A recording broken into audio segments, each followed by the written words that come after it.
Jammu Kashmir national conference, Jammu Kashmir national conference, कायदे आवामची राजवंश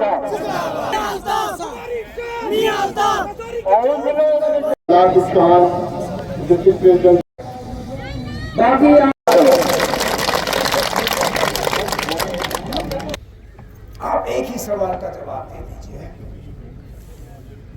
क्या आप मौजूदा हालात से मुतमईन हैं या नहीं? ये जवाब आप आज ना दें, ये जवाब आपने 7 मई को देना है।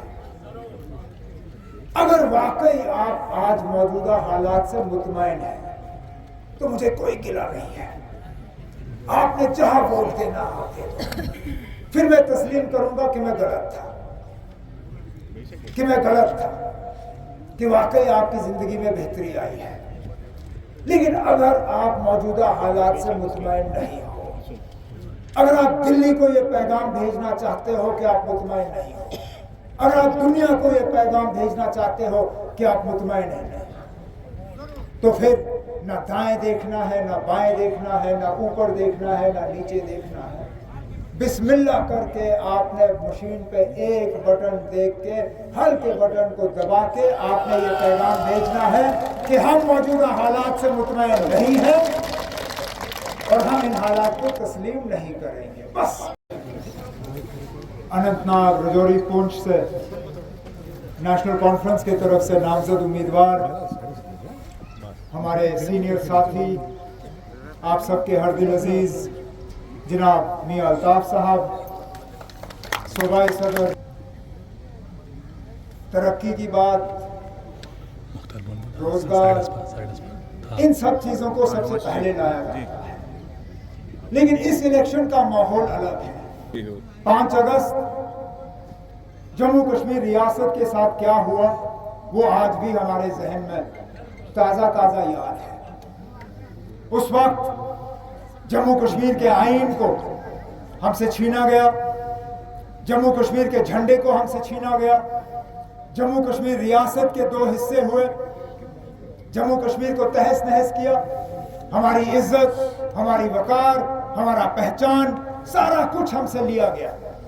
और हमसे उस वक्त कुछ वादे हुए, हमसे कहा गया था कि हमारी तरक्की में अगर रुकावट है तो 370 है, अगर जम्मू कश्मीर में हालात खराब हैं वो 370 की बदौलत, अगर जम्मू कश्मीर में यहाँ रिश्वत लेने का सिलसिला है वो 370 की बदौलत, अगर हमारे नौजवान रोजगार के लिए परेशान 370 की बदौलत, हमारे तमाम बीमारियों का उन्होंने कहा कि अगर कोई वजह है, कोई कारण है वो 370 है।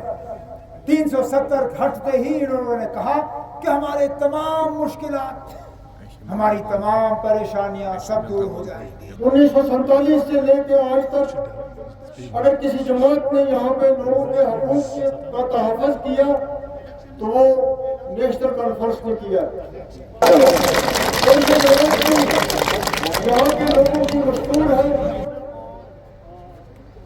कि उन्होंने हमेशा बड़े सख्त तरीन हालात में भी नेशनल कॉन्फ्रेंस का साथ दिया है।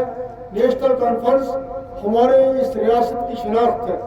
नेशनल कॉन्फ्रेंस की तंजीम के बगैर, डॉक्टर फारूक अब्दुल्ला के बगैर और उमर अब्दुल्ला के बगैर कोई तीसरा आदमी नहीं है जो हमारे इन मसाइल का हल कर सके, हमारे साथ जो कुछ किया है उसका मुकाबला कर सके, जिस तरह आज कर रहे हैं। आगे भी अगर कोई मुकाबला करने वाला है, कोई आपके हकूक़ के लिए किसी का गला पकड़ने वाला है, कोई धरना देने वाला है, कोई बात करने वाला है, तो वो ये तंजीम है और इस तंजीम के लीडर हैं। इसलिए अगर कोई बेचारा लोकल रेत निकालता था, बाजरी निकालता था, पत्थर निकालता था, उसका वो सिलसिला भी बंद किया गया, उससे वो हक भी छीना गया। आहिस्ता आहिस्ता हिंदुस्तान की जो ये बड़ी 4 रवायतें थी जिससे ये मुल्क पूरी दुनिया में मशहूर था, आज बड़ी खुशी की बात है कि ये चीजें भी हिंदुस्तान में खत्म हो गई। आपने ये दिखाना है कि जो कुछ 5 अगस्त 2019 को किया है वो यकतरफा तौर पर किया गया, उसमें ज्यादती की गई, हमारी बात नहीं सुनी गई, तो हमें जब जब ये मौका मिलेगा हम अपना फैसला वोट की सूरत में देंगे और ये बताएंगे कि आपने हमारे साथ ज्यादती की है और उस ज्यादती का अदाला करना पड़ेगा। मुझे ये बताइए ना, हमारी तकरीरों में कौन सा फर्क आया है? उनका कहना है कि फैसले बदल गए। कौन से फैसले बदले? मुझे बताइए कौन सा फैसला बदला? Seat sharing. फैसला कहाँ था सीट शेयरिंग का? देखिए ना, हमने किस फॉर्मूला के तहत सीट शेयरिंग की, आप बताइए। हमारा फॉर्मूला क्या था? वही था जो डीडीसी में हमने फॉर्मूला इख्तियार किया। क्या डीडीसी में हमने ये तय नहीं किया कि जिसकी जो सीटें हैं वो वहीं पे फैसला करेंगे? डीडीसी का फैसला जो है वो असेंबली के नतीजों पे हुआ या नहीं हुआ? उस वक्त जहां पे भी 2014 के असेंबली इलेक्शनों में पीडीपी की कामयाबी हुई, हमने वहां पे उनको डीडीसी के जो है कैंडिडेट चुनने का मौका दिया। जहां पे नेशनल कॉन्फ्रेंस कामयाब हुई वहां नेशनल कॉन्फ्रेंस का उम्मीदवार बना। जहां पे उस वक्त पीसी वाले हमारे साथ थे, जहां पे पीसी का कैंडिडेट जीता उन्होंने अपना उम्मीदवार चुना। हमने वही फॉर्मूला यहाँ इख्तियार किया। मैंने कोई छुपी हुई बात आपके सामने नहीं की।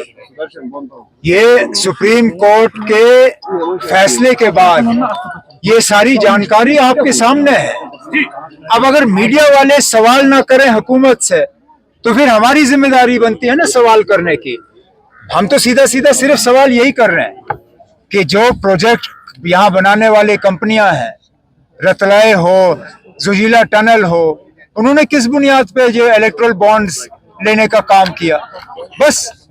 बाकी जो मतलब इलेक्शन में आपने कहा कि इस तरह की तकरीरें क्यों हो रही हैं, जनाब इस तरह की तकरीर अगर इलेक्शन में नहीं होगी तो कब होगी ना? जो दिल्ली के इशारों पे एक स्टेज पे आते हैं, जो जाती तौर एक दूसरे को पसंद नहीं करते लेकिन एक दूसरे को आज इलेक्शन में जितवाने की कोशिश कर रहे हैं, वही लोग हैं ना, वही लोग हैं। न सिर्फ हमने बल्कि दुनिया के ताकतवर मुल्कों ने भी इस चीज का जो है इसको नोटिस किया है, किस तरह इलेक्शन से पहले चुन के ऑपोजिशन के लीडरों को निशाना बनाया जा रहा है। केजरीवाल साहब अब दूसरे चीफ मिनिस्टर हैं जिनको हाल ही में गिरफ्तार किया है, और ये इनका गिरफ्तार होना और एजेंसियों को इस तरह इस्तेमाल करना, ये इस मुल्क की जमहूरियत के लिए जो है एक बहुत खतरनाक सूरत हाल है। और उम्मीद करते हैं कि सुप्रीम कोर्ट और इलेक्शन कमीशन जो है इस चीज़ का जो है इसको नज़रअंदाज ना करें और इलेक्शनों में इस तरह एजेंसियों को इस्तेमाल जो है उस पर रोक लगाएं। मियाँ साहब यहीं के हैं? सेंट्रल कश्मीर से लाए ना सर। मियाँ साहब इतने ही यहाँ के हैं जितने वो राजौरी पूंछ के हैं, जितने बाकी कश्मीर के इलाकों से हैं ना। अगर हमारे प्रधानमंत्री जो है वो गुजरात से उठ के यूपी में इलेक्शन लड़ सकते हैं, उस पर आपके चैनलों को कोई एतराज नहीं होता। सर आज साउथ इंडिया से लोग आके नॉर्थ इंडिया से राज्यसभा की टिकट पे आ जाते हैं, उस पे आपकी चैनलों को एतराज नहीं होता। मियाँ साहब कश्मीर की वादी के सीट पे इलेक्शन लड़ते हैं और उस पे आप लोग सवालिया निशान पैदा करते हो। क्या मियाँ साहब को राजौरी पुंछ अनंतनाग से इलेक्शन लड़ने का कोई अधिकार नहीं है? पीडीपी ने कहीं कहा कि वो इलेक्शन लड़ रहे हैं? क्या पीडीपी ने कहीं किसी ऐलान किया है कि वो इलेक्शन लड़ रहे हैं? ये आप लोग हवा दे रहे हो इस चीज को। मैंने तो कम से कम जो मैंने महबूबा जी की तकरीर सुनी दिल्ली में परसों, उन्होंने कहा कि फारूक साहब और हम एक साथ हैं और हम इंडिया अलायंस को नहीं तोड़ेंगे। जब महबूबा जी ने दिल्ली में ये तकरीर की और ये बात की, तो आप लोग क्यों खामखा यहाँ हमें लड़वाने की कोशिश कर रहे हो? मुझे मालूम है आप लोग अपने चैनल चलाने की कोशिश करते हो।